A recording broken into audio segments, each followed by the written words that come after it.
మా ముఖ్యమంత్రి జగనన్న గారి చెల్లెలుగా మాకు గౌరవం ఉంది. కానీ ఈరోజు బాధాకరమైన విషయం ఏమంటే 16 నెలలు జైల్లో పెట్టిన కాంగ్రెస్ పార్టీని ఆ రోజు షర్మిలా గారు కూడా తప్పుపట్టారు. అదేవిధంగా రాజశేఖర రెడ్డి గారి పేరు కూడా ఈరోజు ఎఫ్ఐఆర్లో ఆ రోజు ఛార్జ్షీట్లో ఎఫ్ఐఆర్లో పెట్టిన పార్టీ కాంగ్రెస్ పార్టీ.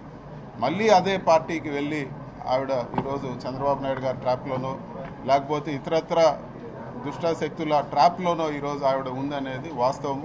ఈరోజు చంద్రబాబు నాయుడు గారి లైన్ ఏదైతే ఉందో అదే లైన్లో ఆవిడ ఈరోజు అన్ని కార్యక్రమాల్లో కూడా చంద్రబాబు నాయుడు గారు ఏం మాట్లాడుతున్నారో షర్మిలా గారు కూడా అవే విమర్శలు చేస్తూ ఉన్నారు. సో ఆ రోజు 16 నెలలు సొంత అన్నని జైల్లో పెట్టిన పార్టీ, అదేవిధంగా రాజశేఖర రెడ్డి గారి పేరు ఛార్జ్షీట్లో పెట్టిన పార్టీని ఈరోజు మళ్ళీ సమర్థిస్తున్నారంటే ఈరోజు ఆవిడని